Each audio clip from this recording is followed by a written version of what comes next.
Welcome back to Mountain Connections. Right now just might be the perfect time to buy a car, but how has car buying changed during the pandemic?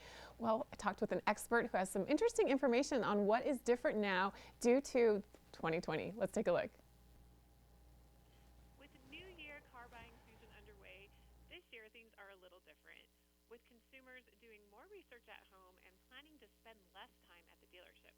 Joining us now to discuss consumer trends in the auto industry and some helpful resources buyers should be aware of is automotive expert Nick Miles. Thanks for joining us, Nick. Thank you for having me.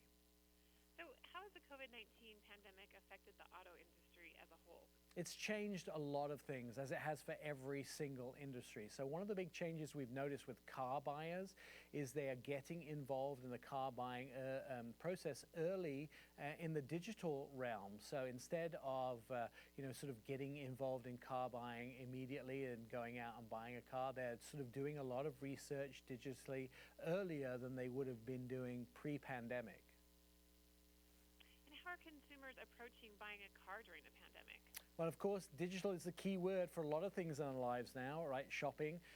So they are actually getting online and they're doing their research. They're pre-qualifying for financing just the same way as you would if you're going to buy a home. They're finding out how much they can borrow, what sort of interest rates they can look at. And they're also searching their inventory of local dealers online and finding out what's available for them. There is a lot of inventory out there. You might not necessarily find the exact make and model that you're looking for in the trim level, but there is a lot of good deals out there, especially towards the end of the year. And so people are searching for exactly what you can find within your local area. And what are they looking for when selecting vehicles this year? It's interesting that Capital One just dropped their survey through their Auto Navigator app. They found that doing this survey in 2018, that only 14% of people said that there was real transparency in the buying process. In 2020, that number jumped immensely to 40% of people now saying that there's transparency in the car buying process. And I put that down to the digital process. If you look at some apps like Capital One's Auto Navigator, it's much more transparent when you do things like pre-qualifying for financing. You can see what's in every box, what your interest rate is, how much you pre-qualify for, what is in every line of the financing. With the vehicle, what is on every line of the vehicle. You could see that whole thing. There's no little man behind the curtain now who's trying to work out what your monthly payment is and you're sending it back and forward and negotiating. Now everything is online and you can see exactly if you change this box, what happens to this box. So it's all much more transparent. So it sounds like digital tools and resources are really helping consumers make the buying process of cars much more efficient. Yeah, and I found this personally. So I partnered with Capital One because several years ago, way before I had decided to partner with them, I found my vehicle this way using Capital One's Auto Navigator, searching for it. There's a lot of digital tools out there, right? You can find digital tools that do this little thing and that little thing. The reason I actually liked Capital One's Auto Navigator is because it does multiple things for you. You're able to pre-qualify for financing. We've talked about that a little bit. And it does a soft pull on your credit. And that's really important. I know it sounds like a lot of financial jargon, but a soft pull on your credit doesn't actually ding your credit score. A hard pull on your credit, which a lot of places do, actually hurts your credit score every time you do an application. A soft pull on your credit doesn't hurt your credit score.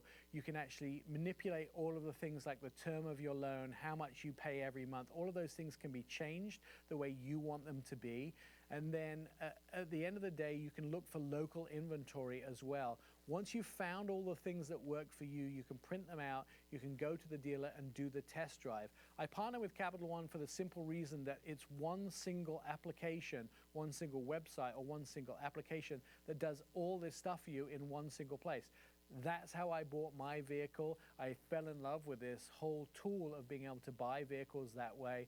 And I've taken the sort of, you eat your vegetables first and then you sort of enjoy the rest of the car buying process, right? We like something shiny in our driveway. We like to hold the keys. We like the new car smell. Why not enjoy the best part of car buying and get the difficult stuff out of the way at the beginning? Definitely a good consequence of everything that's happening right now.